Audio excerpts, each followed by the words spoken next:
I'm a little surprised at how high everyone is on the Olympus Bolts, and I think it's because we're all kind of basking in the afterglow of their great Worlds run. A semifinals performance, they get all the way there, they look good through, but I'm not buying quite yet on this team. There's still too many question marks. The Olympus Bolts have got to be one of the most lovable teams here in the league. Awesome Jake, Rookie of the Year, well-deserved.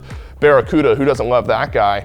But lovability doesn't lift hammers, and I think that's maybe where the Olympus Bolts fall a little bit short. This was an up and down team last year. Sometimes Barracuda turned back the clock and was goated, and sometimes it felt like he was the only one playing on his team. Lasbra is maybe the most hot and cold player we have in the entire SPL. There are times when Lasbra looks like the best jungler that we have, and there are times it looks like he somehow snuck in from the SCC. That is his range. If my man can even find that middle point consistently, then I think this team does have a real shot. Renegades Part 2, Electric Boogaloo, and I think that's the expectation, right? Have Renegades play exactly as they have. The only difference this year is out of the Soul Lane, we're gonna have Haddix.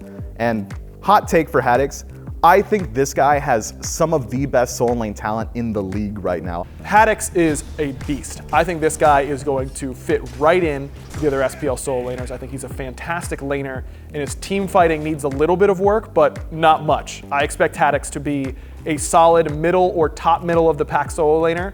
Jake has been way better than anyone thought he had any right to be.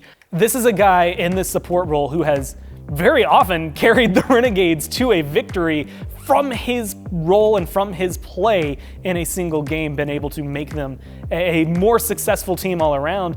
If this team is going to succeed, I think it's through the duo lane. I still think Barra and Jake are one of the premier early game duo lanes in the entire league.